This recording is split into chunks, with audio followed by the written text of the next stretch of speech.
Hey guys, welcome back to the Atlas Archives, where tonight we're visiting the only island in the Mediterranean that has managed to be simultaneously a tourist paradise and a textbook example of how not to share. Cyprus sits in the eastern Mediterranean like a beautiful, strategically positioned headache that has attracted more unwanted attention than a lottery winner at a family reunion. From Bronze Age copper mines to medieval crusader castles, to a modern capital divided by what's essentially the world's most awkward property line, this is the story of an island where every sunset view comes with a side of geopolitical complexity. Let us know in the comments where you're listening from tonight, and if these deep dives help you drift off to sleep, hit that subscribe button. Now settle in for the tale of Cyprus, where 3,000 years of history proves that paradise always comes with terms and conditions. Chapter 1.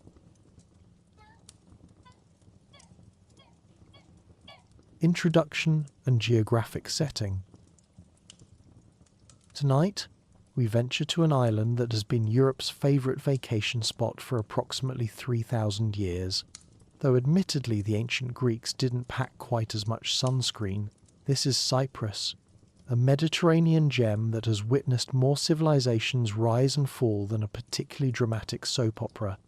And trust me, the plot twists are just as unexpected.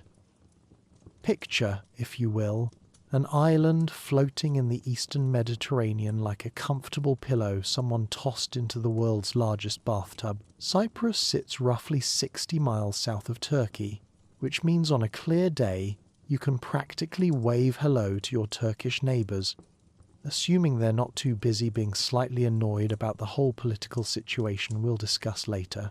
To the west lies Syria, about 100 miles away, while Egypt lounges to the south at a respectable distance of 240 miles. It's the kind of geographic positioning that real estate agents would describe as prime Mediterranean frontage, with convenient access to 3 continents, though they'd probably leave out the part about being invaded approximately every few centuries. The island stretches about 140 miles from east to west, making it roughly the size of Connecticut, if Connecticut had been blessed with significantly better weather and considerably more ancient ruins per square mile. From north to south, Cyprus measures about 60 miles at its widest point, though like many of us, it's gotten a bit broader around the middle over the millennia, thanks to geological processes and possibly too much halloumi cheese. The landscape of Cyprus reads like a geology textbook that someone spilled coffee on and then tried to make more interesting with dramatic flourishes. The Troodos Mountains dominate the central and western portions of the island, rising to their highest point at Mount Olympus, which at 6,400 feet tall is considerably shorter than its more famous Greek namesake. The ancient Cypriots clearly suffered from a case of naming ambition that exceeded their mountain-building capabilities, rather like calling your garden shed the Palace of Versailles. These mountains aren't just pretty to look at, though they certainly are that, with their pine-covered slopes and hidden villages that seem designed specifically for romantic movie montages. They're also the reason Cyprus became wealthy enough to matter in the ancient world. Deep within these rocky heights lies some of the richest copper deposits ever discovered, so rich that the Romans named the metal after the island itself. Cyprum became cuprum, which became copper, meaning every time someone mentions a copper pipe or a penny, they're basically giving Cyprus a tiny linguistic high five. The mountains slope down to create several distinct geographical regions, each with its own personality and historical significance. The Mesoria Plain spreads across the central part of the island, like a green carpet that someone forgot to vacuum for a few thousand years. This fertile lowland has been the agricultural heart of Cyprus since farming was invented, producing everything from wheat and barley to the aforementioned halloumi cheese, which archaeologists believe may have been used as both currency and building material in ancient times, though that last part might not be entirely accurate. Along the northern coast, the Kyrenia Mountains stretch like a protective wall, though they proved about as effective at keeping out invaders as a chocolate teapot. These mountains are smaller than their southern cousins, but equally beautiful, covered in wild olive trees and home to numerous castles that various medieval rulers built with the optimistic belief that stone walls could stop determined armies armed with siege engines and questionable moral compasses. The coastline of Cyprus deserves its own romantic poetry, stretching for about 480 miles around the island's perimeter. Ancient sailors approaching from any direction would have seen golden beaches giving way to rocky cliffs, hidden coves perfect for smuggling operations both ancient and modern, and harbours that seemed designed by nature specifically to welcome merchant ships loaded with goods from across the known world. The beaches vary from fine golden sand that feels like walking on crushed silk to pebbled shores that provide excellent foot massages for anyone brave enough to walk barefoot, which in ancient times probably included everyone since designer sandals hadn't been invented yet. The island's position in the eastern Mediterranean creates a climate that can only be described as aggressively pleasant. Summers are warm and dry, with temperatures that encourage afternoon naps and evening strolls through olive groves, while winters are mild enough that ancient Cypriots probably spent most of their time smugly writing letters to friends in colder climates about how they could still grow tomatoes in January. The average temperature hovers around a comfortable 68 degrees Fahrenheit, though ancient thermometers being somewhat unreliable, most historical temperature records consist of variations on quite nice, actually. Rainfall follows the Mediterranean pattern of showing up when it feels like it, usually during the winter months, creating a wet season that lasts from November through March. The annual rainfall varies dramatically depending on location, with the mountains receiving up to 40 inches per year, while the coastal plains make do with about 15 inches, leading to what historians call the world's earliest examples of weather-based regional jealousy. The vegetation of Cyprus tells the story of thousands of years of human habitation, agricultural development, and the occasional wildfire that cleared the slate for new growth. The island's natural forest coverage once included vast stands of cedar, pine, and oak that covered the mountainsides like a green blanket woven by particularly artistic giants. Ancient writers described forests so dense that a traveller could walk for days without seeing the sun, though this might have been the ancient equivalent of tourist brochure exaggeration, similar to how modern hotels describe their cosy rooms that turn out to be approximately the size of a broom closet. Over the millennia, human activity has transformed much of the natural landscape into cultivated fields, vineyards, and olive groves that cascade down hillsides in terraced patterns that would make ancient agricultural engineers weep with pride. The olive trees of Cyprus are particularly noteworthy, some dating back over 1,000 years and still producing fruit, making them the botanical equivalent of that one relative who refuses to retire, despite being old enough to have personally witnessed several historical epochs. The island's wildlife has always been modest but distinctive, featuring species that evolved in Mediterranean isolation like a biological experiment conducted by nature itself. Wild sheep called mouflon still roam the mountain regions, descendants of the original inhabitants who managed to avoid being turned into ancient lamb chops through a combination of cliff-climbing skills and strategic hiding. The Cyprus warbler, found nowhere else on Earth, provides the soundtrack for many a Mediterranean evening, though ancient Cypriots probably took their unique bird song for granted, much like how we don't appreciate the miracle of indoor plumbing until the water gets turned off. The surrounding waters of the eastern Mediterranean have always been crucial to Cyprus's story, serving as both highway and barrier depending on who was trying to cross them and why. The sea brought traders, conquerors, refugees, and tourists, though in ancient times the distinction between these categories was often blurrier than a watercolour painting left out in the rain.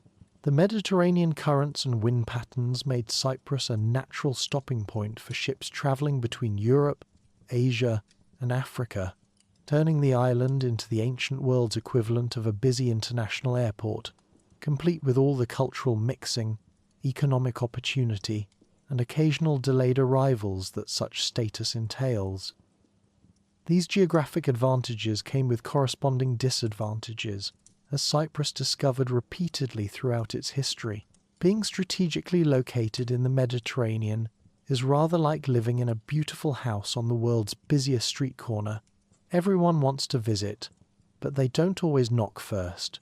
The island's position made it valuable to every major power that ever controlled Mediterranean trade routes, from the ancient Egyptians and Assyrians to the Romans, Byzantines, and Ottomans, each of whom had their own ideas about how Cyprus should be governed, taxed, and generally reorganized according to their particular preferences. The modern visitor to Cyprus can still see the geographic features that shaped its history, written across the landscape like an open book authored by geology itself. The ancient copper mines scar the Troodos Mountains in patterns that speak of thousands of years of extraction, while harbours that once welcomed Phoenician traders now host luxury yachts and fishing boats that represent unbroken chains of maritime tradition, stretching back to the Bronze Age. From space, Cyprus appears as a green and brown island floating in blue water, its mountains casting shadows that shift throughout the day like the hands of an enormous natural clock. But this aerial view, beautiful as it might be, cannot capture the human stories that have played out across every valley, mountain pass, and coastal plain over the past 10,000 years of continuous habitation. Each olive tree, ancient wall, and weathered stone tells part of a larger story about how geography shapes history, and how history, in turn, reshapes the land itself. The agricultural potential of Cyprus deserves special mention, as it provided the foundation for every civilization that ever tried to make the island their home. The fertile soils of the Masauria Plain, enriched by thousands of years of careful cultivation, could support large populations while still producing surplus crops for trade. Ancient farmers discovered that the island's climate was perfect for growing almost anything they could imagine, from grapes that produced wines so good that ancient poets probably wrote odes to them, to grains that kept armies fed during long campaigns.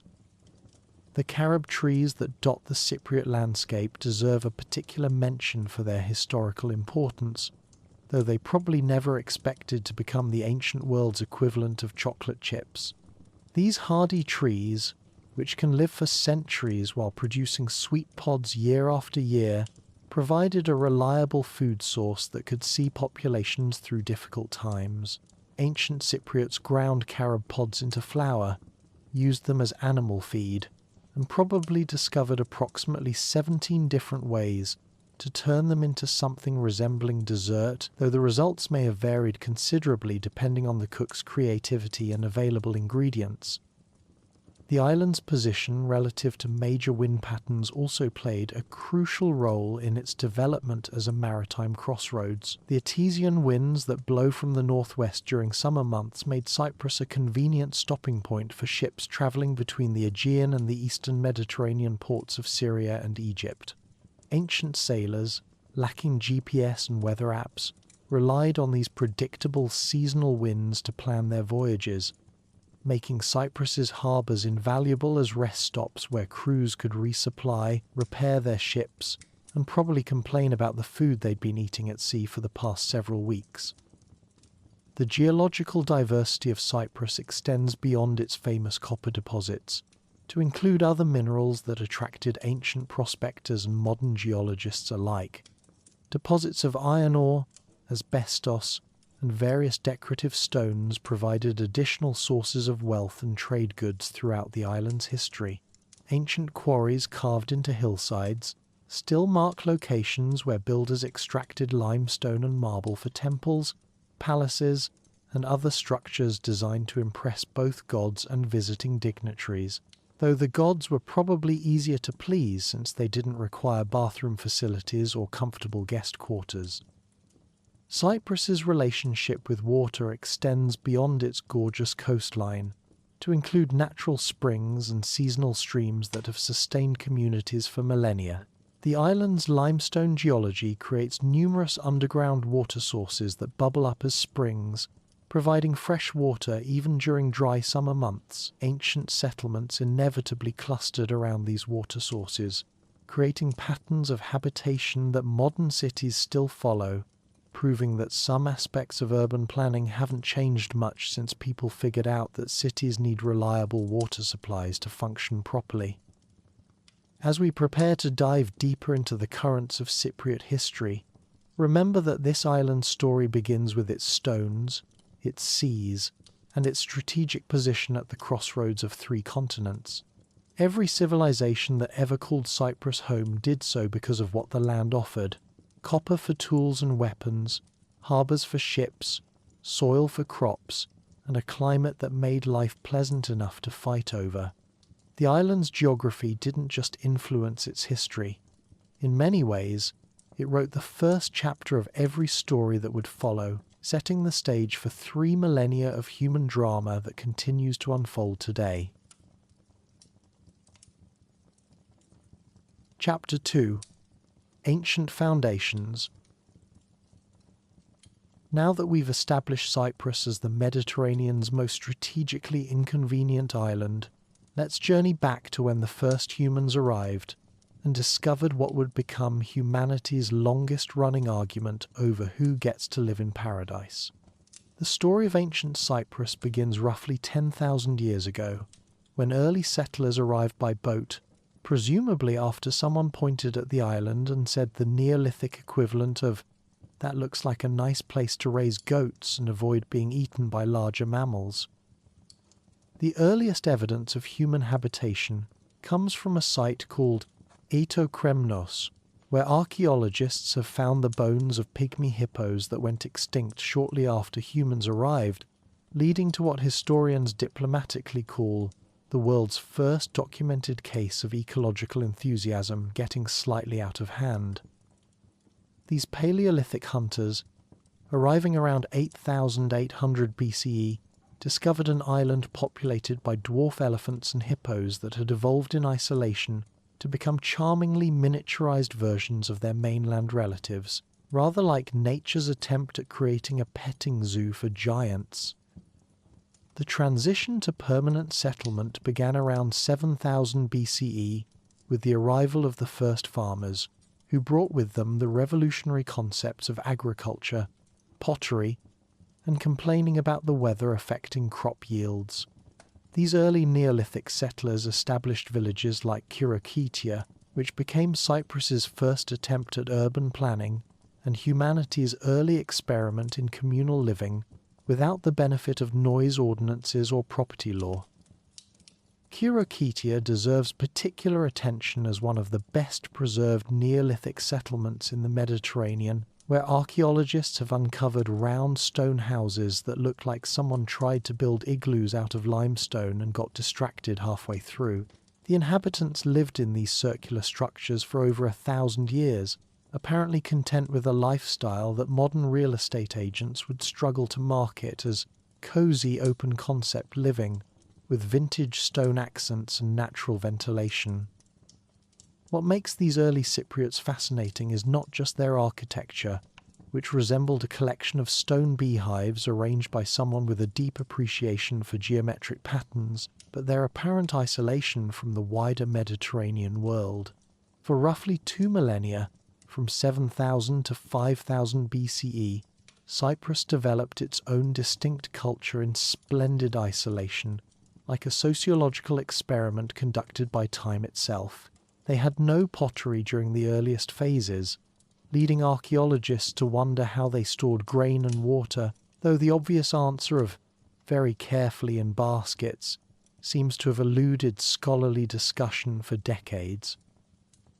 The mystery of early Cypriot isolation deepened when researchers realized these settlers had somehow transported cattle, sheep, goats, pigs, and cats to the island, requiring maritime skills sophisticated enough to convince large farm animals to board primitive boats for multi-day sea voyages. The logistics alone boggle the mind, though historians suspect the ancient Cypriots may have developed the world's first livestock seasickness remedies out of pure necessity.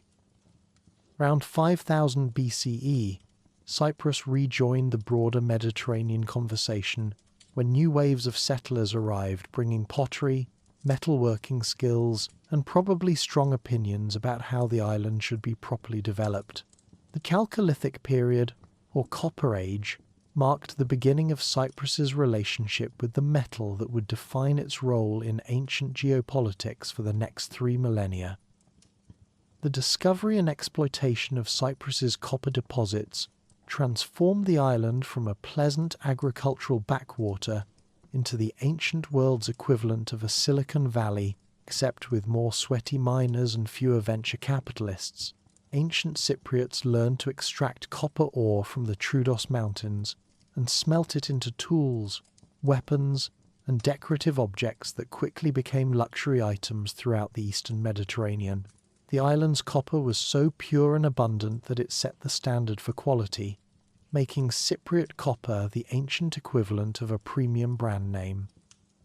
By 3000 BCE, Cyprus had developed a thriving bronze industry that combined their excellent copper with tin imported from distant lands, creating alloys that were harder, more durable, and significantly more valuable than either metal alone. This bronze trade connected Cyprus to networks stretching from Britain to Mesopotamia, transforming local miners into international businessmen who probably struggled with the same time zone coordination problems that plague modern global commerce. The Bronze Age brought new settlement patterns as Cypriots established coastal towns designed specifically for maritime trade. Sites like Enkomi and Kishan became bustling ports where ships from across the Mediterranean came to trade for copper, bronze, and other Cypriot specialties. These towns developed the cosmopolitan atmosphere that comes with regular visits from foreign merchants, sailors, and the occasional pirate, creating communities where multiple languages were spoken, and international cuisine meant something more exotic than fish prepared differently. Archaeological evidence from this period reveals a society of increasing sophistication, with elaborate tombs containing gold jewellery, ivory objects, and bronze weapons that suggest significant wealth accumulation among the elite. The tombs at Vaunus, dating to around 2500 BCE, contained miniature bronze models of daily life scenes, including ploughing, cooking, and what appears to be the world's earliest recorded tavern scene, complete with tiny bronze figures that archaeologists believe represent either religious rituals or ancient happy hour traditions. The Late Bronze Age, from 1600 to 1100 BCE, marked Cyprus's golden age as an independent maritime power. The island's rulers, operating from cities like Enkomi and Hala Sultan Tekke, commanded fleets that carried Cypriot copper throughout the Mediterranean, while bringing back luxury goods from Egypt, Mesopotamia, and the Mycenaean kingdoms of Greece. Diplomatic correspondence found at sites across the ancient Near East refers to the rulers of Cyprus as equals of pharaohs and kings, suggesting that copper wealth had purchased the island genuine political influence on the international stage. This period also saw the development of the Cypro-Minoan script, an undeciphered writing system that has kept generations of archaeologists gainfully employed while revealing absolutely nothing about what the ancient Cypriots were actually trying to communicate. The script appears on tablets, pottery, and bronze objects throughout the island, leading to scholarly debates about whether it represents accounting records, religious texts, love letters, or ancient shopping lists written by people with execrable handwriting. The arrival of the Sea Peoples around 1200 BCE marked the beginning of the end for Bronze Age Cyprus, though exactly who these mysterious seafaring raiders were remains one of archaeology's great unsolved mysteries. Ancient texts describe them as coming from the islands and coastlands, which is roughly equivalent to saying they came from somewhere over there near the water, demonstrating that ancient intelligence gathering was only marginally more specific than modern weather forecasting. These sea peoples attacked and destroyed many late Bronze Age settlements across the eastern Mediterranean, including several major Cypriot cities. However, Cyprus proved more resilient than many of its neighbours, possibly because islanders had centuries of experience dealing with unwanted maritime visitors and had developed defensive strategies that mainland cities lacked. The island's copper wealth also provided resources for rebuilding that less fortunate regions couldn't match.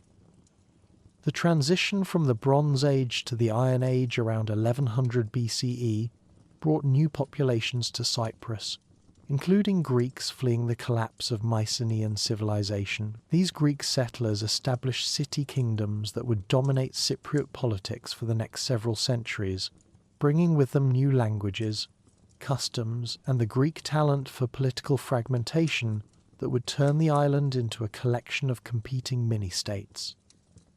The Greek colonization of Cyprus represents one of history's more successful examples of cultural blending, as the newcomers adopted local customs while introducing their own traditions, creating a distinctly Cypriot Greek culture that was recognizably Hellenic but uniquely adapted to island life.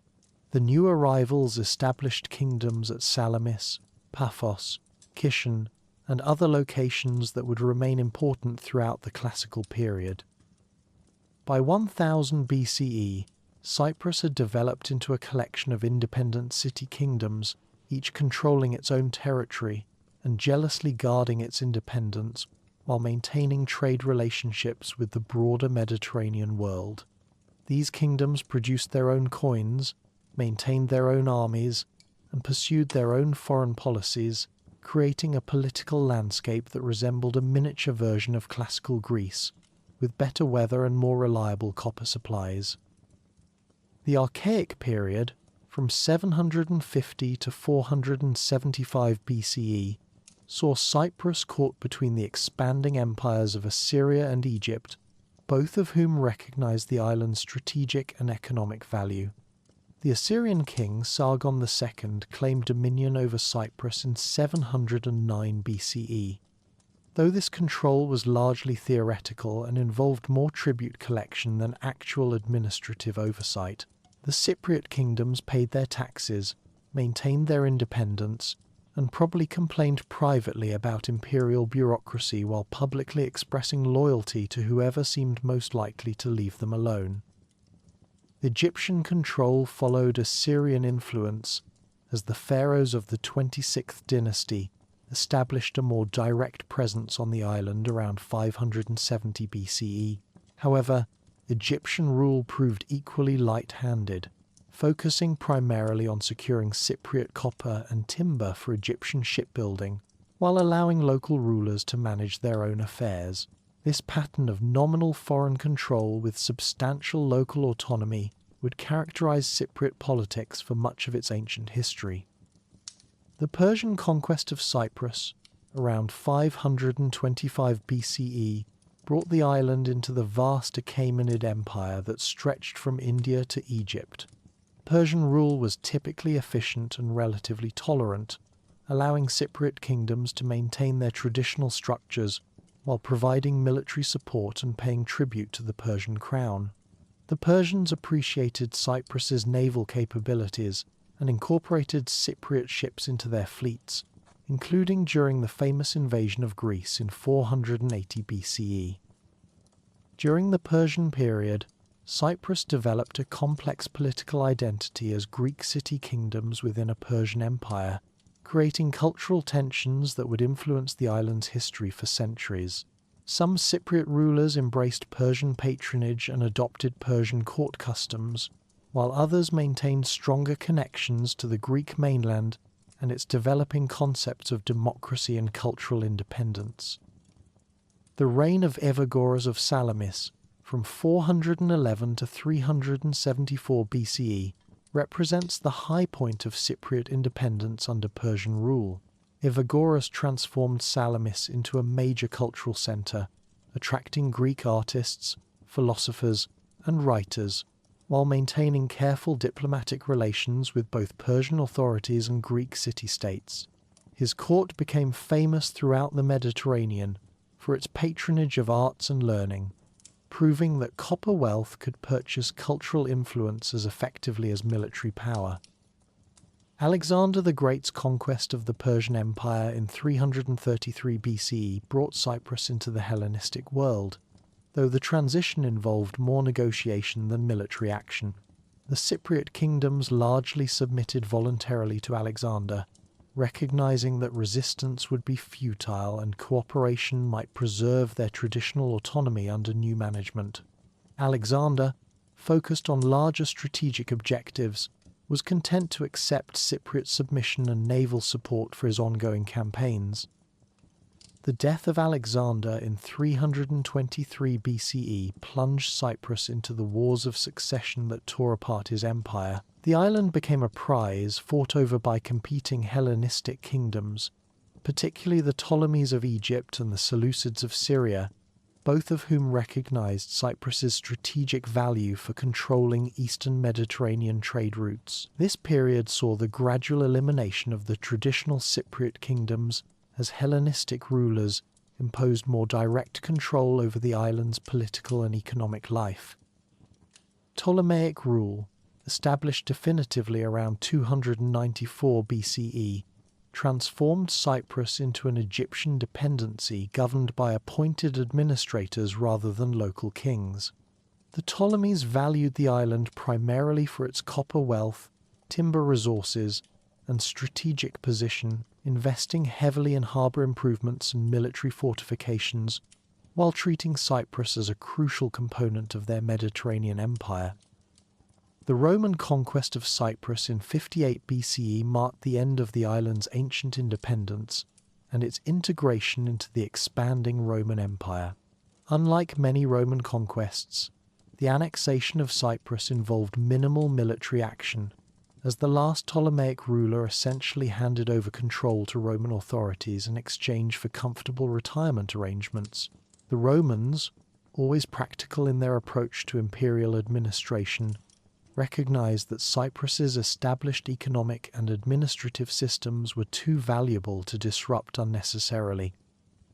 Under Roman rule, Cyprus entered a new phase of prosperity as part of the vast imperial trading network that connected Britain to India and everything in between. The island's copper mines continued producing, though they were no longer the technological marvels they had been in the Bronze Age, while new crops and agricultural techniques introduced from other parts of the empire diversified the island's economy. Roman engineers improved harbours, built roads, and constructed the aqueducts and public buildings that marked every successful Roman provincial city. The ancient foundations of Cyprus thus represent nearly 4 millennia of continuous development, from the first Neolithic farmers who cleared forests and established villages, to the Roman administrators who integrated the island into the world's largest empire. Throughout this vast span of time, certain patterns remained constant. Cyprus's strategic position made it valuable to every major power. Its natural resources provided the wealth necessary to maintain independence or negotiate favourable terms with conquerors, and its people demonstrated remarkable adaptability in preserving their essential culture while adopting new technologies, customs, and political arrangements as circumstances required. This ancient heritage established the fundamental characteristics that would define Cyprus throughout its subsequent history: a strategic location that attracted the attention of great powers, natural resources that provided economic leverage, a population skilled in commerce and diplomacy, and a cultural identity that could absorb outside influences while maintaining its essential character. These foundations, laid down over thousands of years of gradual development, would prove remarkably durable through all the political upheavals and cultural changes that lay ahead. Chapter 3: Medieval Crossroads.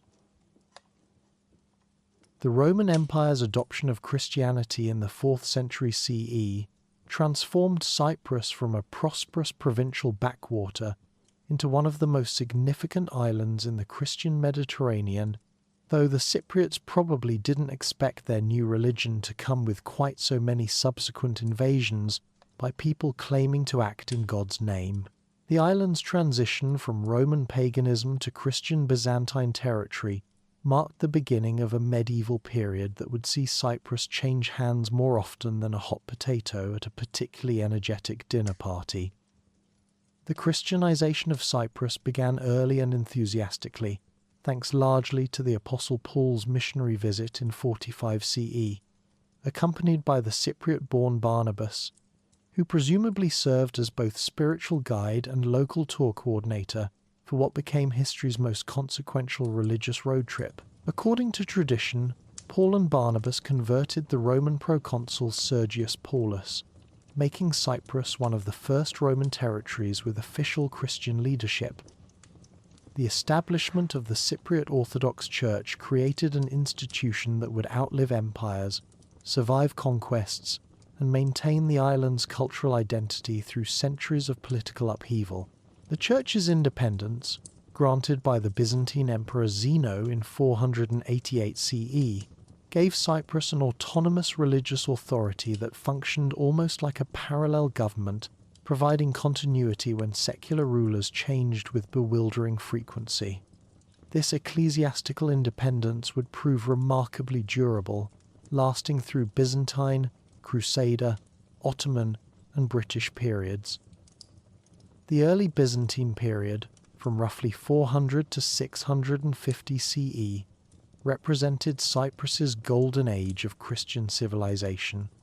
The island's strategic position made it a crucial link in Byzantine trade networks, while its religious significance attracted pilgrims, scholars, and church builders who transformed the landscape with monasteries and basilicas.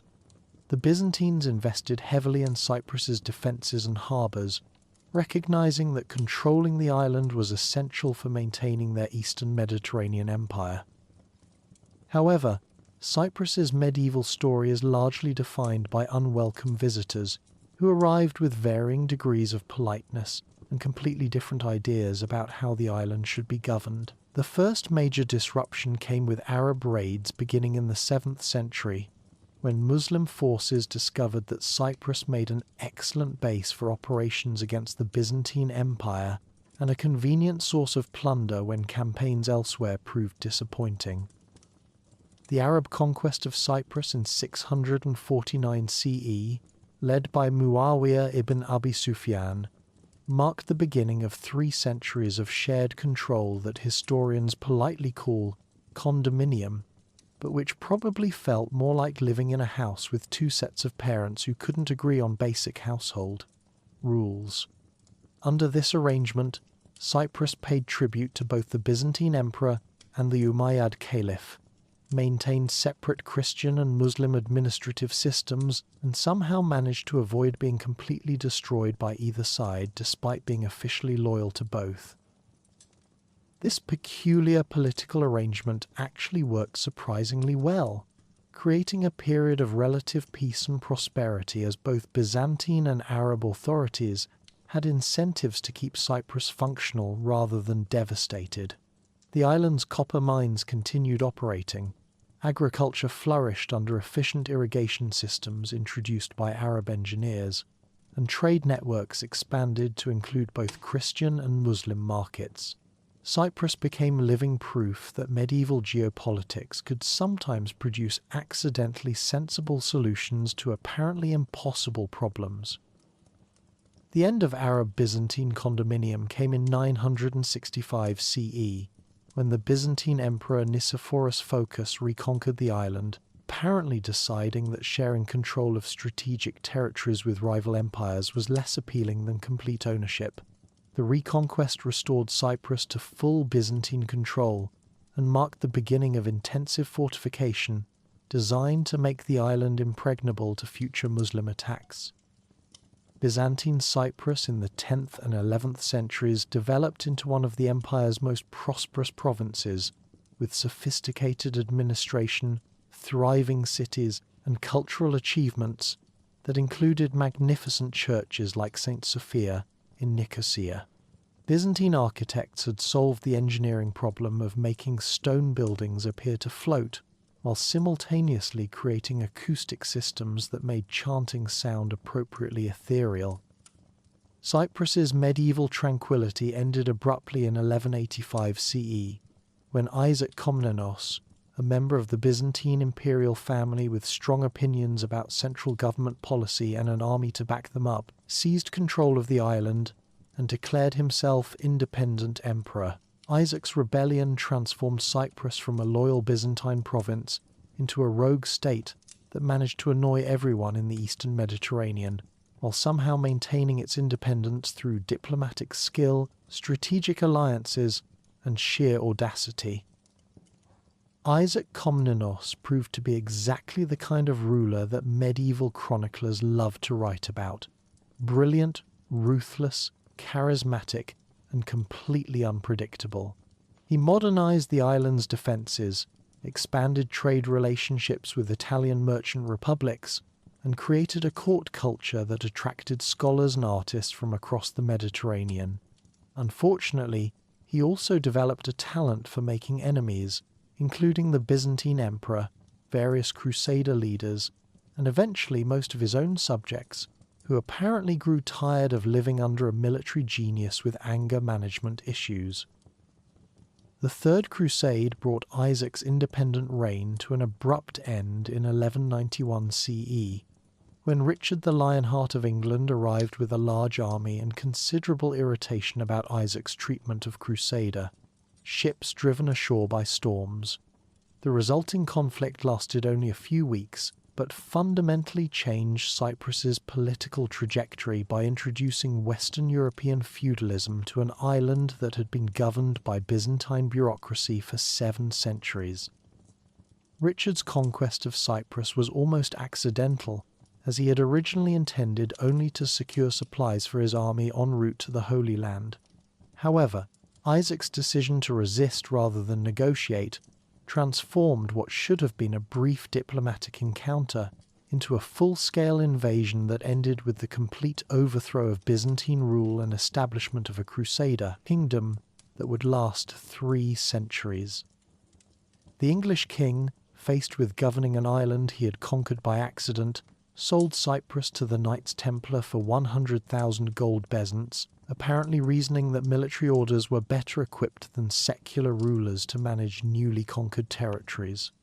This decision proved spectacularly wrong when the Templars' attempt to implement heavy taxation policies triggered a popular revolt that nearly drove them off the island within a year.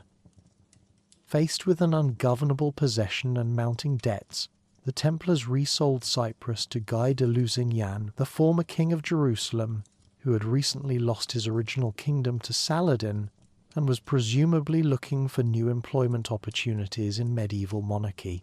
Guy's purchase of Cyprus in 1192 CE established the Lusignan dynasty, which would rule the island for the next 3 centuries and transform it into one of the most prosperous kingdoms in the medieval Mediterranean.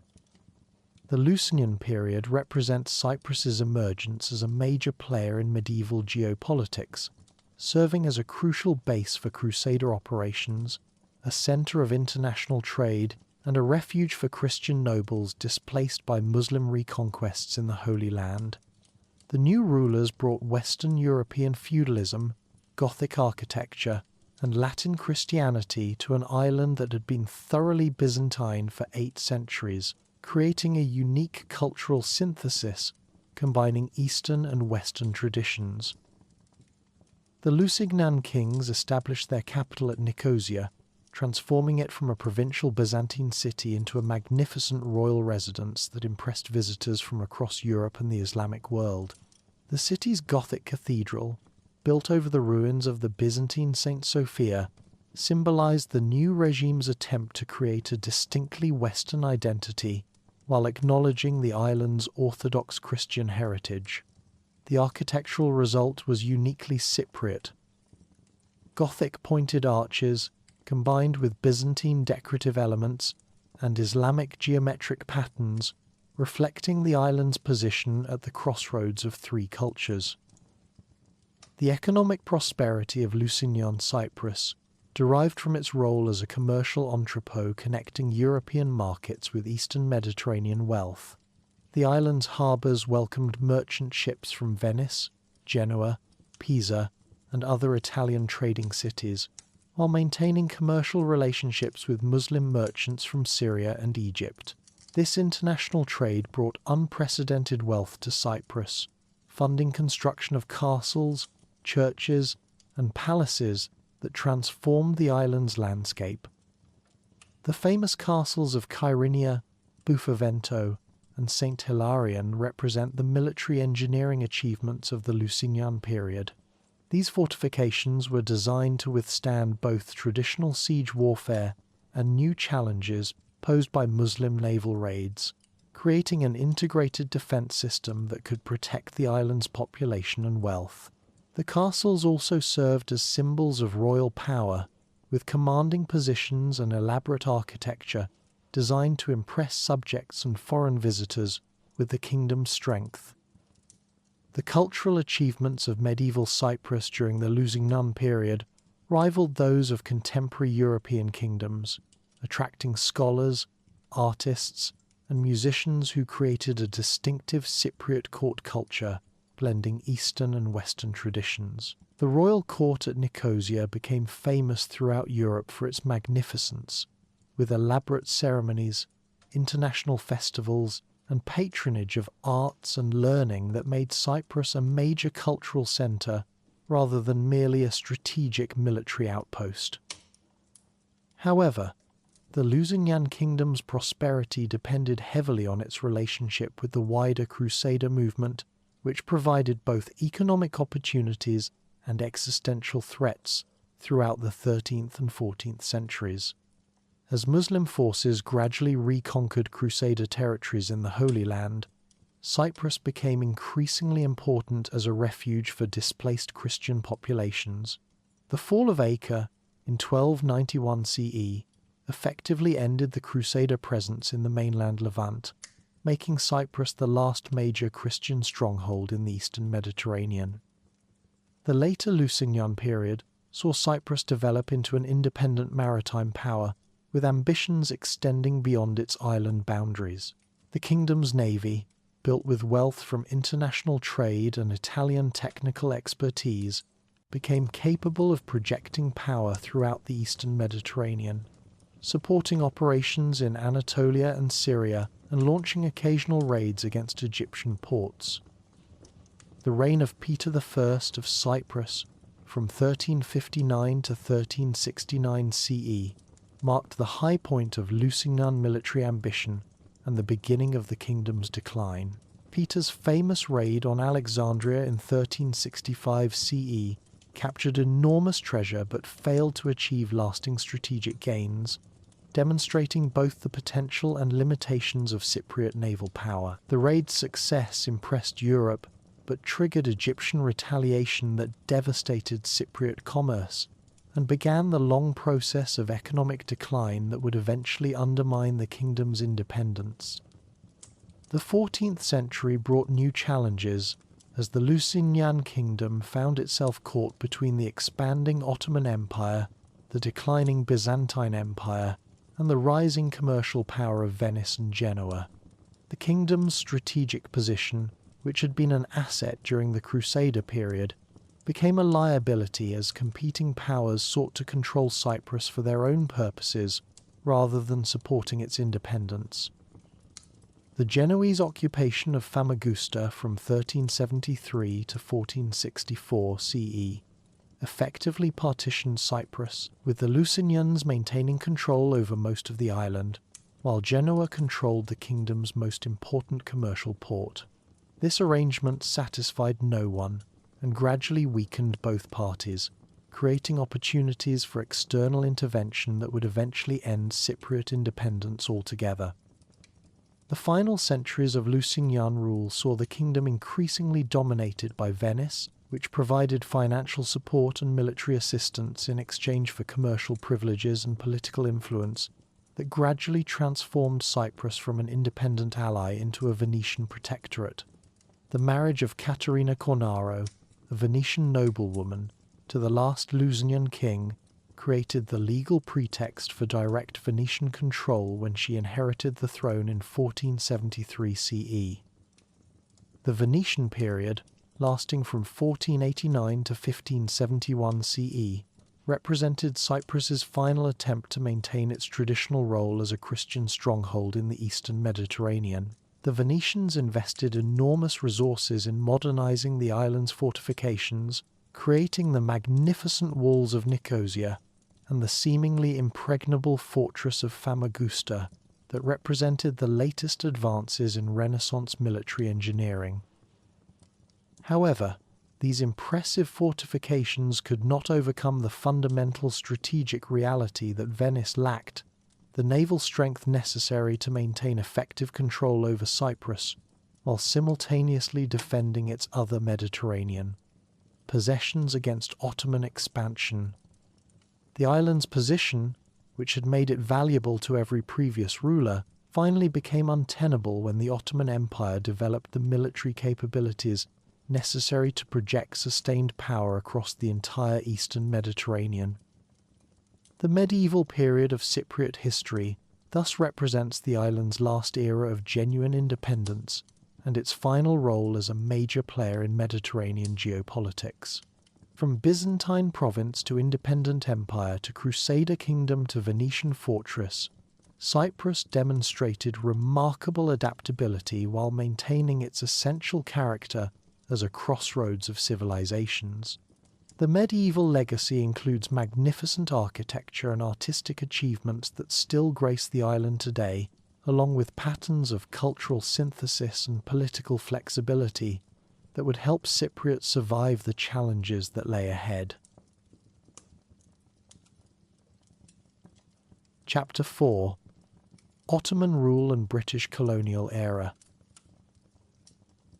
The Ottoman conquest of Cyprus in 1571 CE marked the end of nearly a millennium of Christian rule, and the beginning of what would become the island's longest period under a single imperial system. The transition from Venetian fortress to Ottoman province happened with the kind of military efficiency that characterized the Ottoman Empire at its peak, though the siege of Famagusta lasted long enough to become one of the most famous examples of both heroic defense and inevitable defeat in Renaissance military history.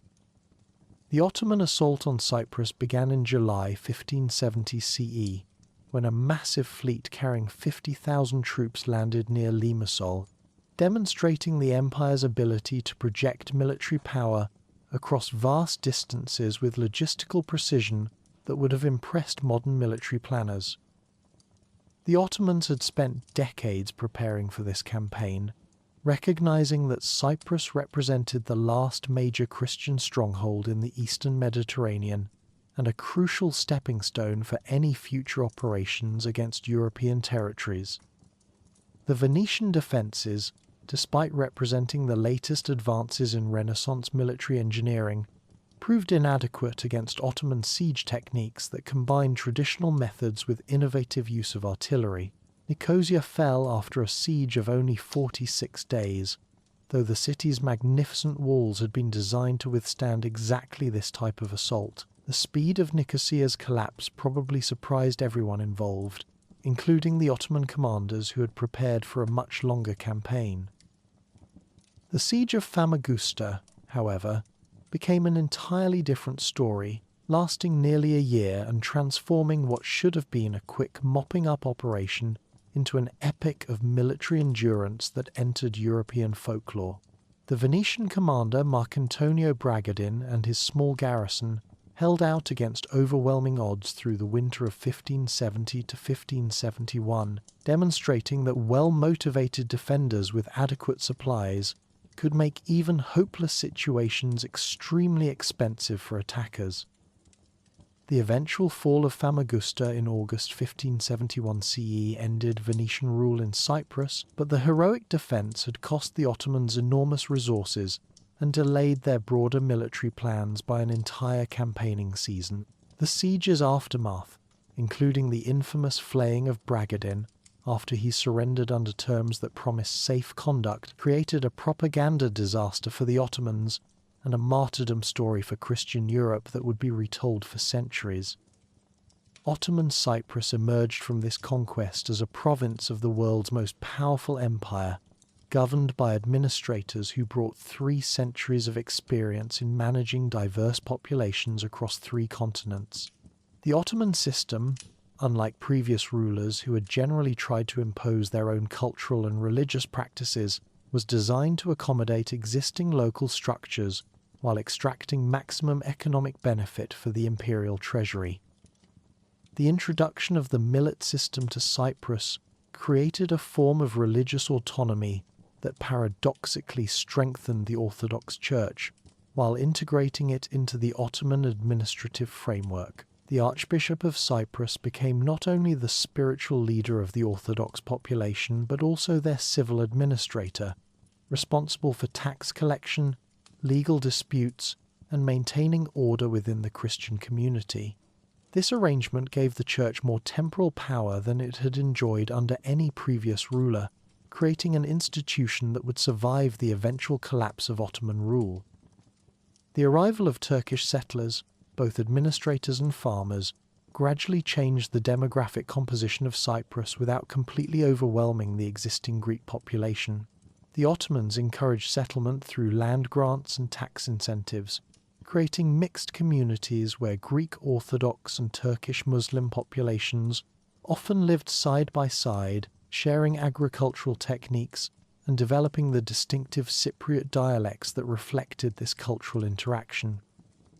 Ottoman agricultural policies transformed Cyprus's rural economy by introducing new crops, irrigation techniques, and land tenure systems that increased agricultural productivity while creating new sources of imperial revenue. The famous Cyprus cotton became a major export crop during this period, while coffee cultivation, introduced from Yemen, created a domestic beverage culture that would outlast Ottoman rule by centuries. The Ottomans also improved existing copper mining operations, though the island's mineral wealth was no longer as crucial to the global economy as it had been in ancient times. The 17th century represented the high point of Ottoman Cyprus, with a prosperous economy, stable administration, and cultural synthesis that produced distinctive art, architecture, and literature reflecting the island's position as a meeting point between European and Asian influences. The period saw the construction of beautiful mosques, hands, commercial inns, and public baths that demonstrated Ottoman architectural sophistication while adapting to local climate and building traditions. However, the gradual decline of Ottoman power beginning in the 18th century had profound effects on Cyprus, as the empire's inability to defend its territories encouraged local strongmen, bandits, and foreign adventurers to challenge central authority. The island experienced increasing lawlessness as imperial control weakened, creating conditions that made normal economic activity difficult and encouraged emigration to more stable regions. The system of tax farming, which had worked effectively when the empire was strong, became increasingly oppressive as local tax collectors gained virtual independence. The result was crushing taxation that fell disproportionately on the agricultural population, creating cycles of debt and rebellion that weakened the island's economy throughout the 18th century. The Greek War of Independence, beginning in 1821 CE, had profound consequences for Cyprus despite the island's non-participation in the actual fighting. The Ottoman authorities, suspicious of Greek Orthodox loyalty, implemented harsh repressive measures that culminated in the execution of Archbishop Kyprianos and hundreds of prominent Greek Cypriots in July 1821. This massacre destroyed much of the island's traditional leadership and created lasting trauma that would influence Cypriot politics for generations. The aftermath of the Greek revolt led to significant demographic changes, as many Greek Cypriots fled the island while Turkish immigration increased altering the population balance that had remained relatively stable for over 2 centuries. The Ottoman authorities also implemented administrative reforms designed to prevent future rebellions, creating more direct control over local affairs while reducing the autonomy that had previously characterized the millet system. British interest in Cyprus developed gradually throughout the 19th century as the Eastern Question, the diplomatic problem of Ottoman decline, became central to European international relations. The island's strategic position made it valuable for controlling sea routes to India, while its harbours offered potential naval bases for operations in the eastern Mediterranean, when British imperial strategy increasingly focused on protecting routes to its most valuable possession. The Congress of Berlin in 1878 CE created the circumstances that would lead to British control of Cyprus as European powers attempted to resolve the latest crisis in Ottoman-Russian relations while protecting their own strategic interests. The British government, led by Benjamin Disraeli, saw an opportunity to gain a strategic foothold in the eastern Mediterranean while appearing to support Ottoman integrity against Russian expansion. The Cyprus Convention, signed in June 1878 CE, gave Britain administrative control over Cyprus in exchange for a guarantee to defend Ottoman Asian territories against Russian attack. This arrangement satisfied British strategic needs while allowing the Ottomans to maintain nominal sovereignty over the island, creating a situation that historians describe as a veiled protectorate, but which probably seemed more like a foreign occupation with elaborate legal justification to most Cypriots. The British occupation of Cyprus beginning in July 1878, CE marked the island's entry into the modern world of colonial administration, railroad construction, and telegraph communications that characterized late 19th century imperialism. The new colonial government, headed by High Commissioner Sir Garnet Wolseley, brought British administrative efficiency and engineering expertise to an island that had experienced declining infrastructure under late Ottoman rule. The early British period saw major infrastructure investments, including harbour improvements, road construction, and the introduction of modern communications that connected Cyprus to the broader British imperial network.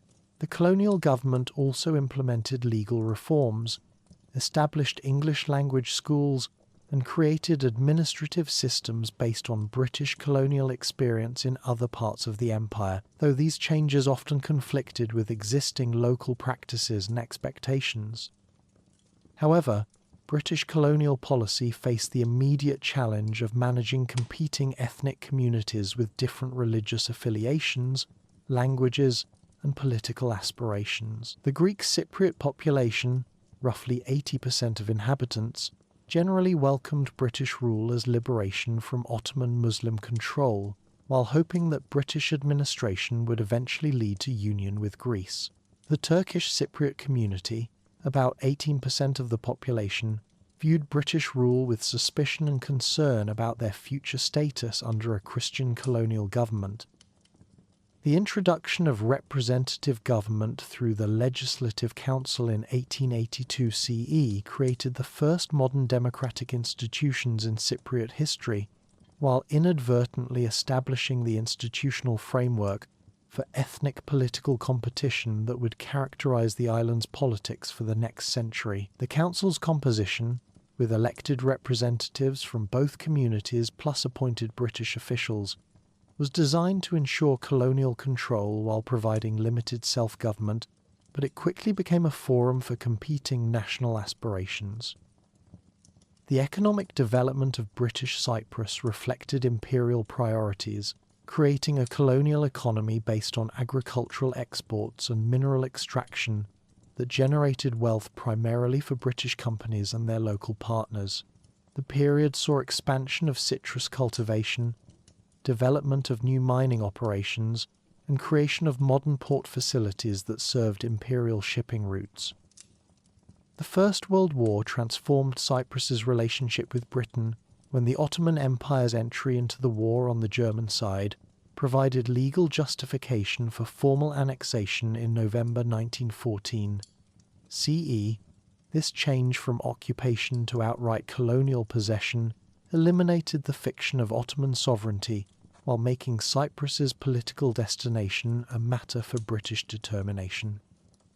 The interwar period saw the emergence of organised political movements representing both communities' national aspirations, with Greek Cypriots forming organisations dedicated to achieving enosis, union with Greece, while Turkish Cypriots developed political structures aimed at protecting their community interests. These movements reflected the broader trend toward ethnic nationalism that characterised the Eastern Mediterranean after the Ottoman Empire's collapse. The rise of Greek nationalism in Cyprus during the 1920s and 30s created increasing tension between the colonial government and Greek Cypriot political leadership, particularly after the establishment of a republican government in Greece that actively supported Cypriot union aspirations. The British response involved suppressing nationalist organisations while attempting to develop alternative political structures that could accommodate Greek Cypriot demands without threatening imperial interests. The Second World War brought Cyprus directly into the conflict as a crucial base for British operations in the Eastern Mediterranean, with the island serving as a staging area for campaigns in North Africa and later for operations against German-occupied Greece.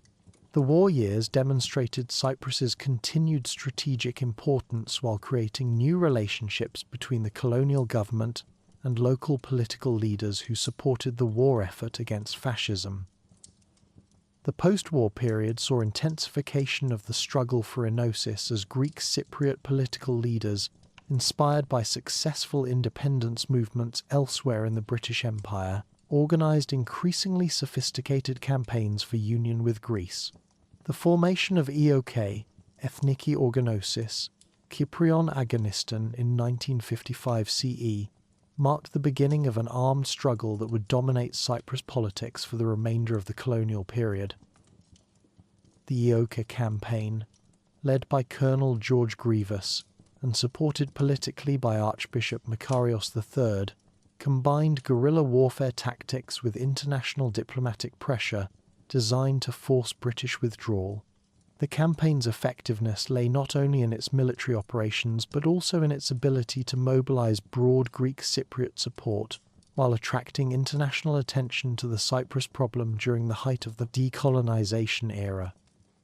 Turkish Cypriot political organisation during the 1950s reflected concerns about the community's future under possible Greek rule, leading to the formation of organisations like TMT Türk Mukavet Teşkilatı that opposed enosis while advocating either continued British rule or partition of the island between Greece and Turkey.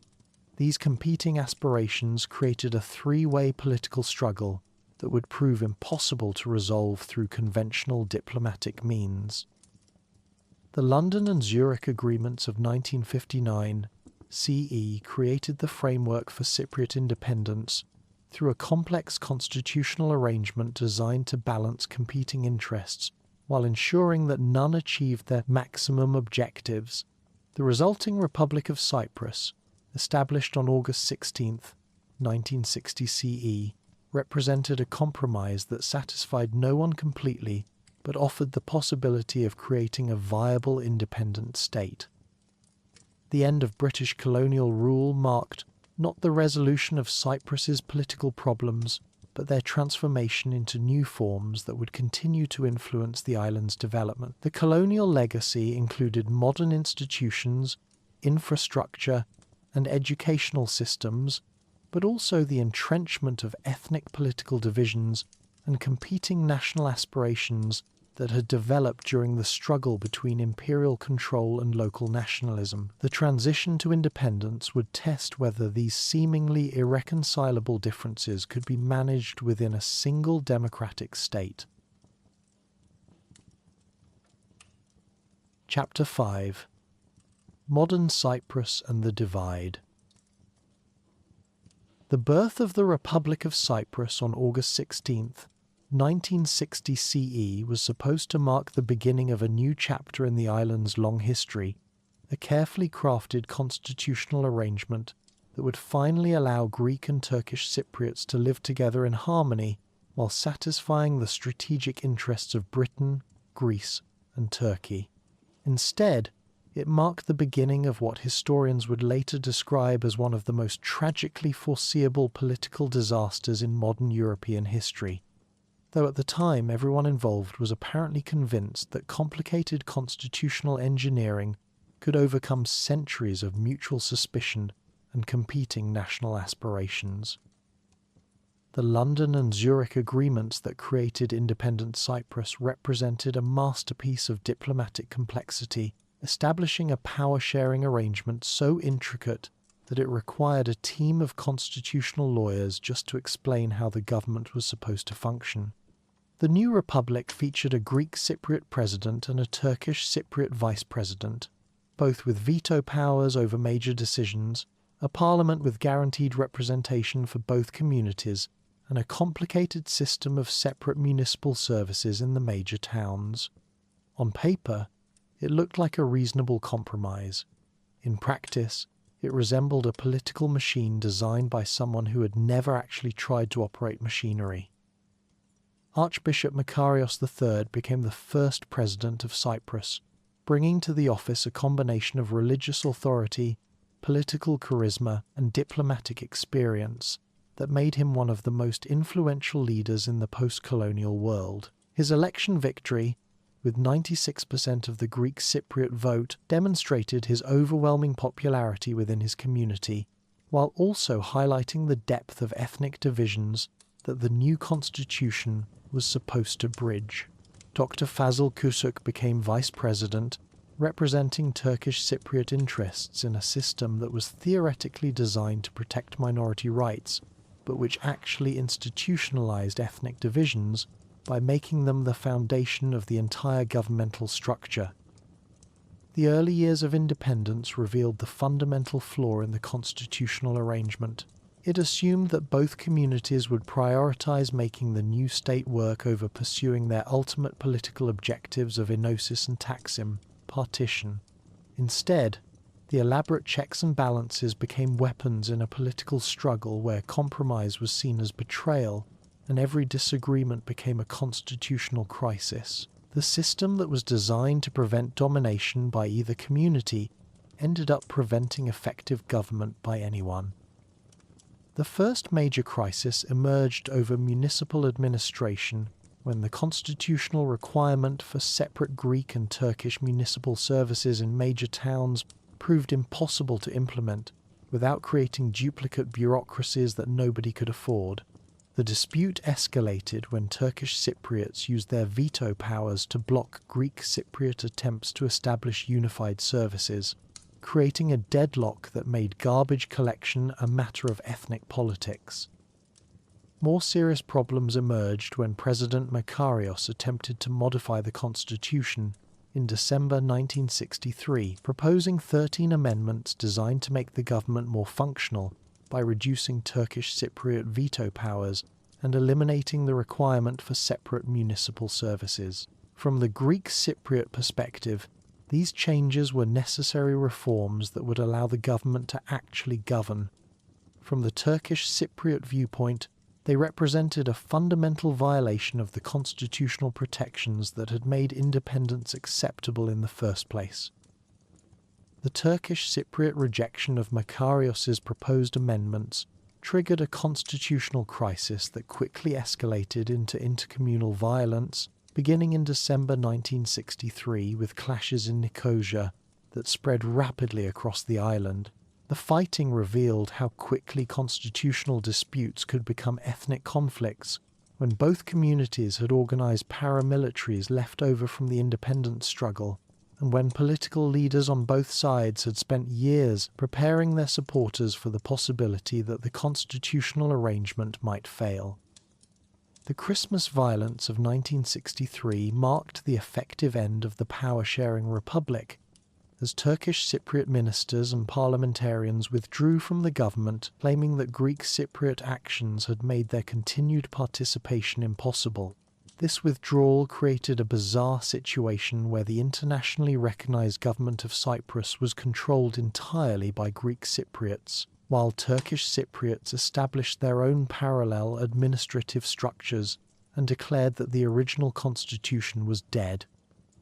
The arrival of United Nations peacekeeping forces in March 1964 represented the international community's recognition that the Cyprus problem had become too dangerous to ignore, creating what would become the UN's longest-running peacekeeping mission.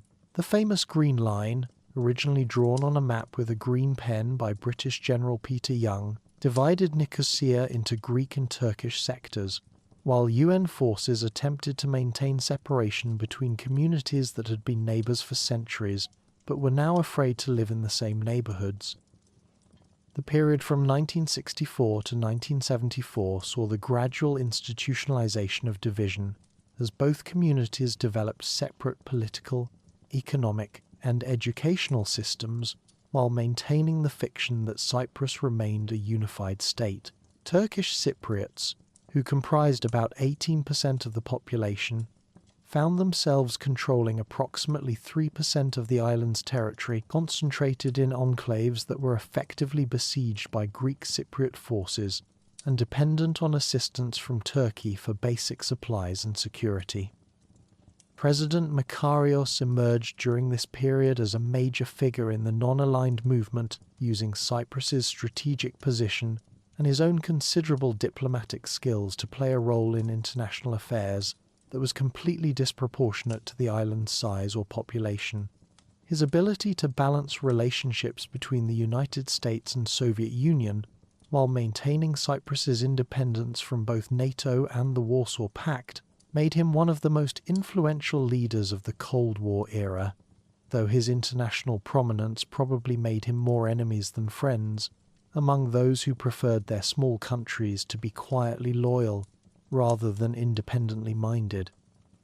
However, Makarios's international success could not solve the fundamental problems of governing a divided island where a significant portion of the population refused to recognize his authority. The president found himself caught between Greek Cypriot demands for more aggressive action toward Enosis and international pressure to find a negotiated solution that would preserve Cyprus's independence while protecting Turkish, Cypriot rights.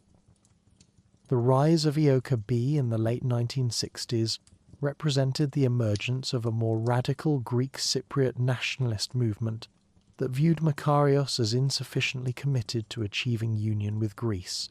Led by veterans of the original EOK campaign and secretly supported by the military junta that had taken power in Athens in 1967, Ioka B began a campaign designed to force Makarios to pursue Enosis more aggressively, or remove him from power altogether. The tension between Makarios and the Greek military junta created one of the more surreal aspects of the Cyprus crisis, as the internationally recognized president found himself in conflict with the government of the country with which many of his supporters wanted to unite. The junta viewed Makarios as an unreliable ally whose independent foreign policy made him an obstacle to Greek strategic objectives, while Makarios saw the colonels as dangerous extremists whose interference threatened the island's independence.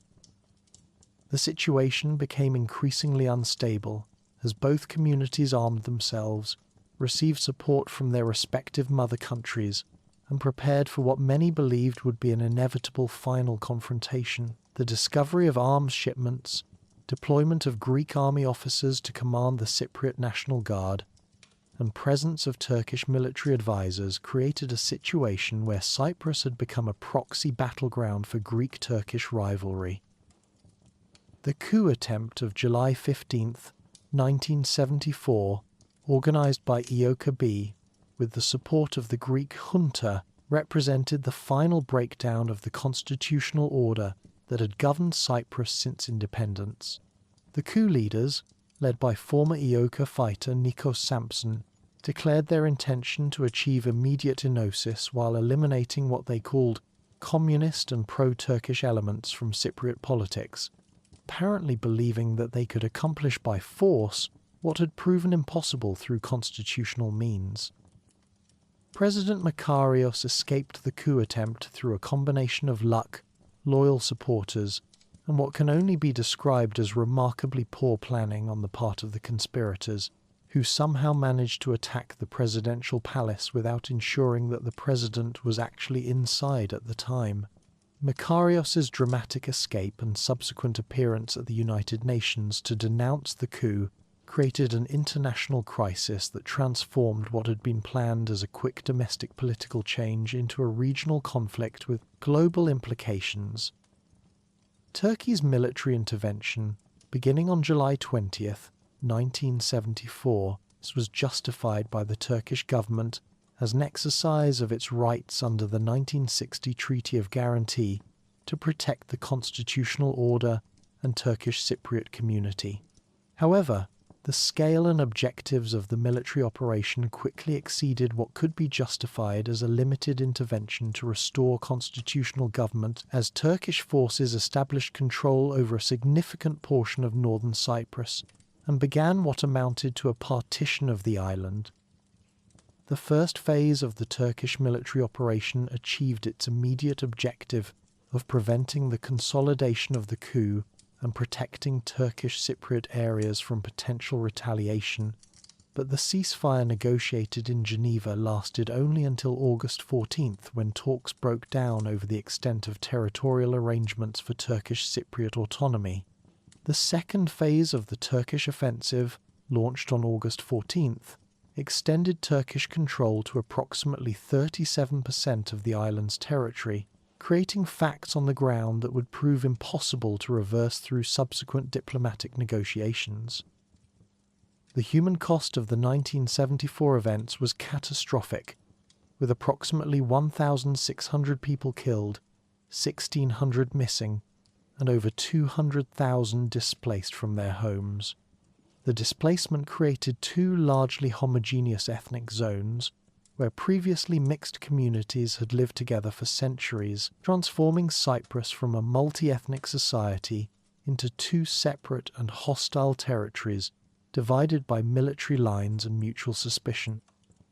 The aftermath of the 1974 crisis saw the effective partition of Cyprus into Greek Cypriot and Turkish Cypriot zones, separated by a UN buffer zone that stretched across the entire width of the island. The Greek Cypriot South, controlling about 63% of the territory but containing approximately 80% of the population, maintained the internationally recognized government of the Republic of Cyprus, while dealing with the massive humanitarian and economic challenges created by the displacement of refugees and the loss of significant agricultural and tourist areas.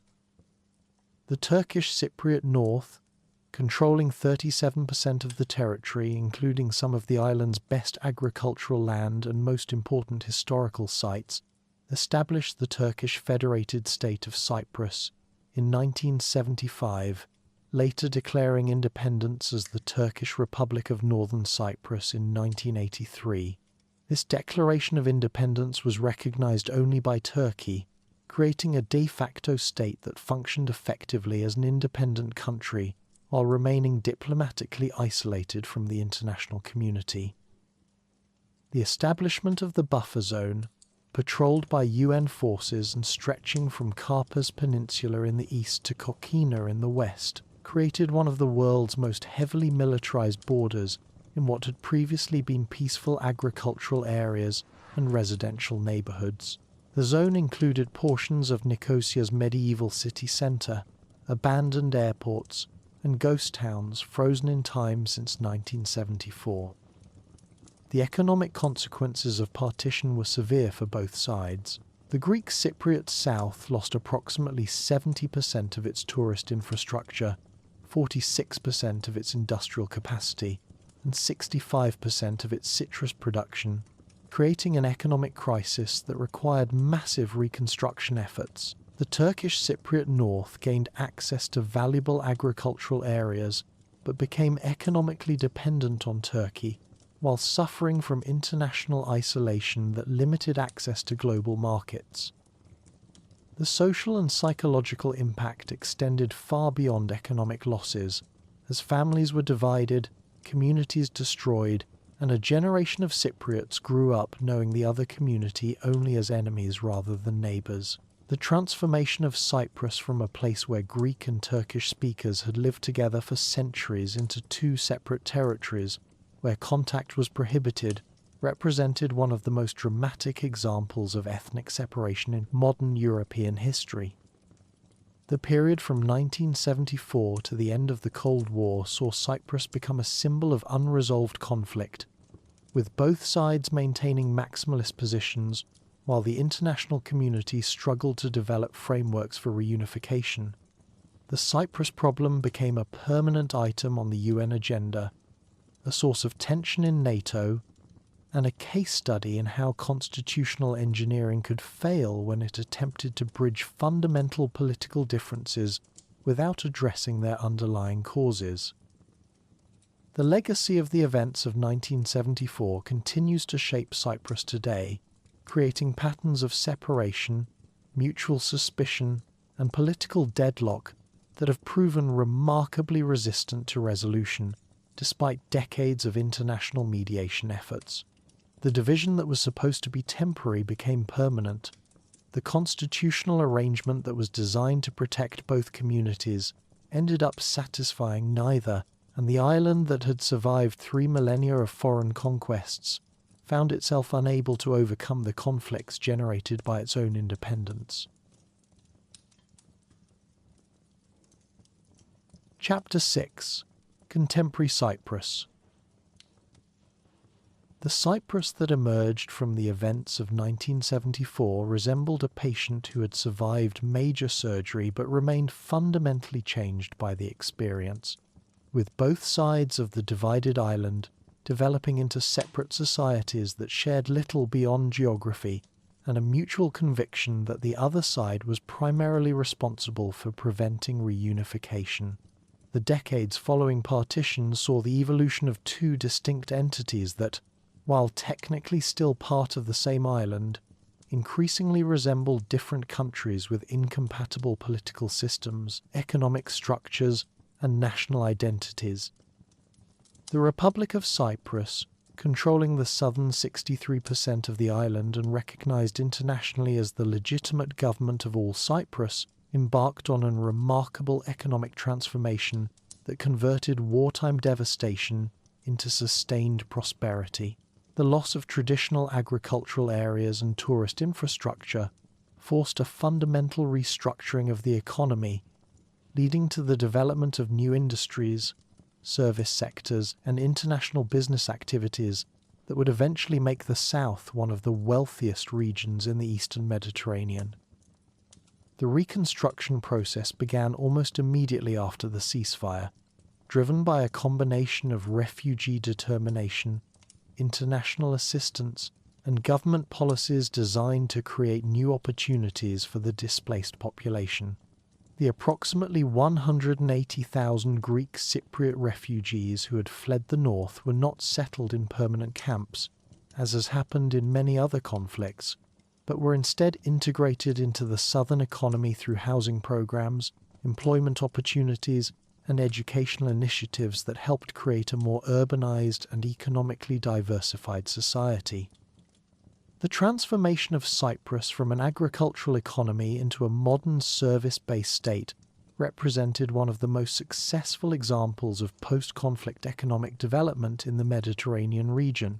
The tourism industry, rebuilt from scratch after 1974, grew to become a major source of employment and foreign exchange, while the development of offshore banking, ship registration, and international business services created new sources of wealth that were less dependent on the island's traditional agricultural and mining activities. The decision to pursue European Union membership, first proposed in the early 1990s, represented a strategic choice to anchor Cyprus firmly within European political and economic structures while using EU leverage to advance reunification negotiations. The application process, begun in 1990, required extensive legal and institutional reforms that modernized the state apparatus, while creating new opportunities for international trade and investment. However, The path to EU membership created new complications for the Cyprus problem, as the European Union found itself in the unprecedented situation of negotiating with a divided candidate country, where one part was internationally recognised, while the other existed only with Turkish support. The EU's decision to proceed with Cyprus's accession despite the continued division effectively meant that European law would apply only to areas under government control, creating a unique situation where part of an EU member state remained outside the Union's jurisdiction. The Turkish Republic of Northern Cyprus, proclaimed in 1983 but recognised only by Turkey, developed along very different lines as an isolated entity dependent on Turkish economic support and political backing for its continued existence. The lack of international recognition created severe limitations for economic development, as Northern Cyprus could not access international markets, receive foreign investment from most countries, or participate in global financial systems except through Turkish intermediaries. Despite these constraints, the North developed its own institutions, educational system, and cultural identity that reflected its unique position as a de facto state, with all the attributes of sovereignty except international recognition.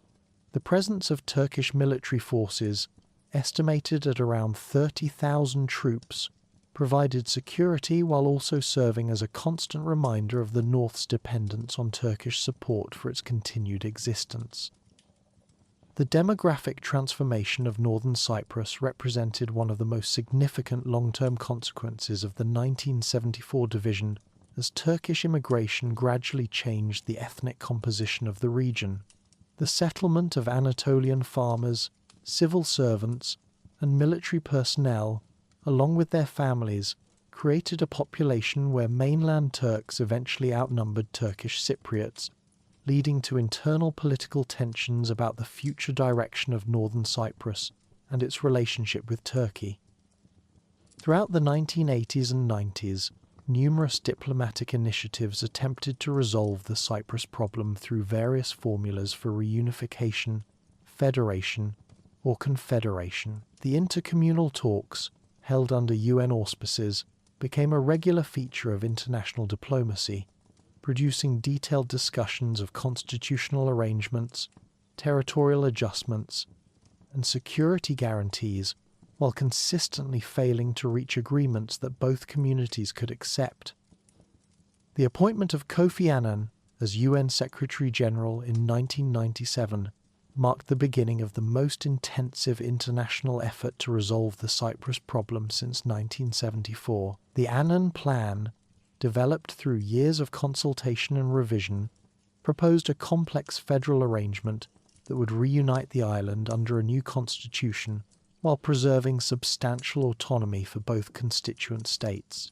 The plan addressed virtually every aspect of the Cyprus problem, from property rights and territorial adjustments to military arrangements and EU membership procedures. The simultaneous referendums held in April 2004 on the final version of the Annan Plan produced one of the most dramatic moments in modern Cypriot history, as the Turkish Cypriot community voted 65% in favour of reunification, while the Greek Cypriot community rejected the plan by 76%. This outcome surprised most international observers, who had expected Greek Cypriot support for a plan that would facilitate EU membership, while Turkish Cypriots opposed any arrangement that might threaten their security or political autonomy. The rejection of the Annan Plan by Greek Cypriots, just 1 week before Cyprus joined the European Union, created a new phase in the Cyprus problem, where the benefits of EU membership accrued entirely to the south while the north remained isolated. This situation increased economic disparities between the two sides, while reducing Greek Cypriot incentives for compromise, as EU membership provided security guarantees and economic opportunities that made reunification less urgent from the southern perspective.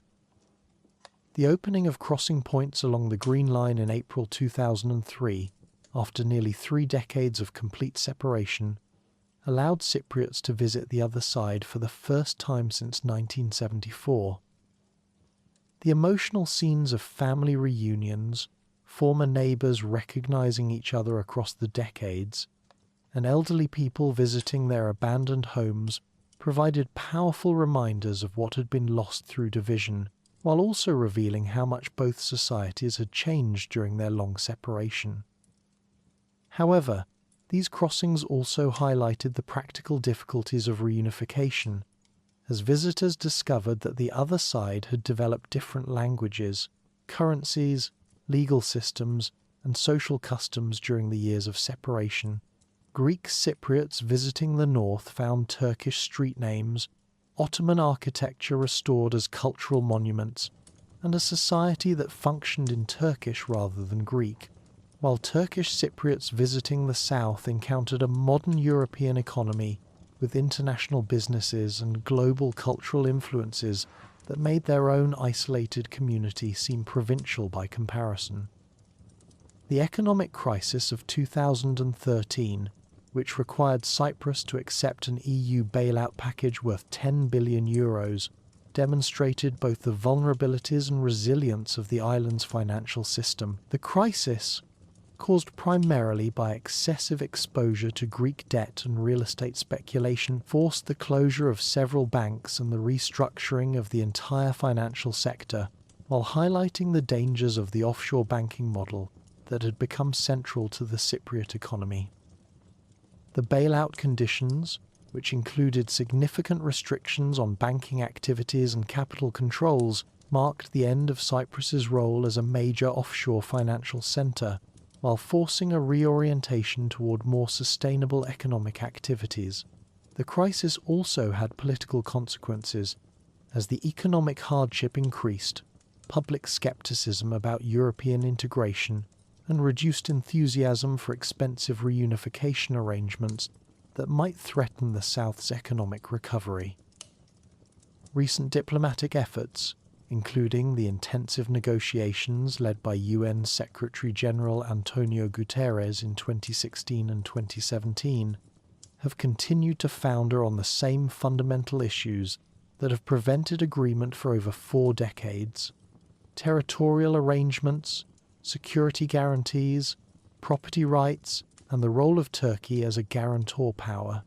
The collapse of talks at Crans-Montana in 2017, after 11 days of intensive negotiations, demonstrated that even high-level international engagement cannot overcome the basic reality that both communities have developed incompatible visions of their future relationship. The discovery of significant natural gas deposits in the eastern Mediterranean has added new dimensions to the Cyprus problem, as both sides claim rights to offshore resources, while Turkey challenges the Republic of Cyprus's exclusive economic zone. The potential wealth from gas exports could provide new incentives for cooperation, but has so far created additional sources of conflict, as each community seeks to maximize its control over future energy revenues.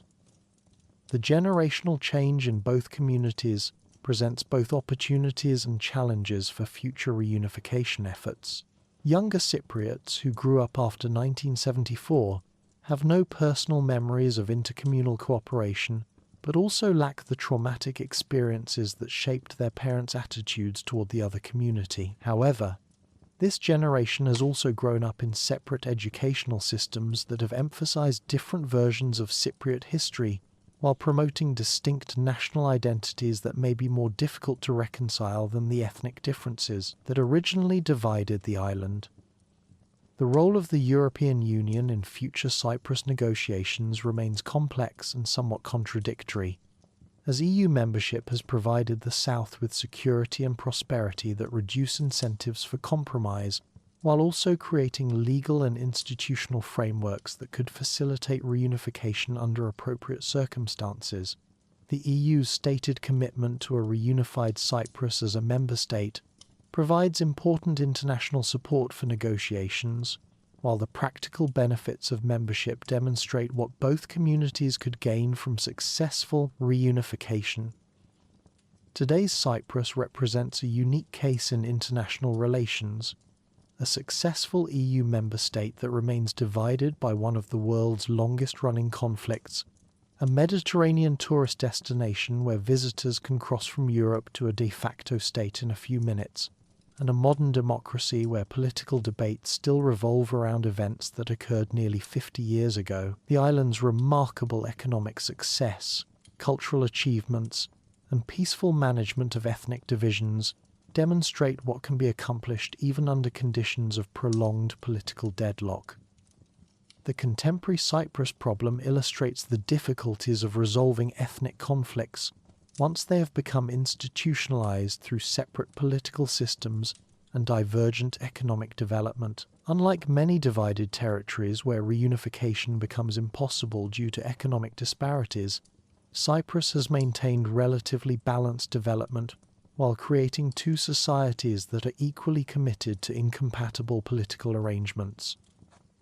The lessons of Cyprus extend far beyond the Eastern Mediterranean, offering insights into the challenges of constitutional engineering, the unintended consequences of international intervention, and the ways that temporary divisions can become permanent fixtures of the international system. The island's experience demonstrates that prosperity and democracy are not sufficient to overcome fundamental political disagreements, while also showing how resilient societies can adapt to apparently impossible circumstances while maintaining hope for eventual reconciliation.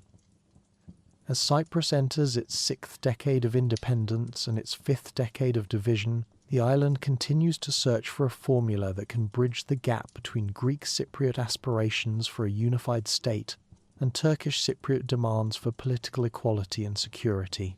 The search continues not because previous efforts have brought the communities closer together, but because the alternative, permanent division of this historically unified island, remains unacceptable to most Cypriots and the international community that has invested so much effort in finding a solution. The story of modern Cyprus thus remains unfinished, a work in progress that combines remarkable achievements with persistent failures, democratic success with ethnic division, and European integration with ongoing conflict. Perhaps that is the most fitting way to end our journey through Cypriot history, with the recognition that this ancient island, which has survived so many conquerors and adapted to so many changes, continues to evolve in ways that no historian can predict and no diplomat can fully control. The Cyprus of tomorrow will be shaped by decisions not yet made, negotiations not yet attempted, and perhaps most importantly, by new generations of Cypriots who may find ways to honour their past while creating a future that their ancestors could never have imagined.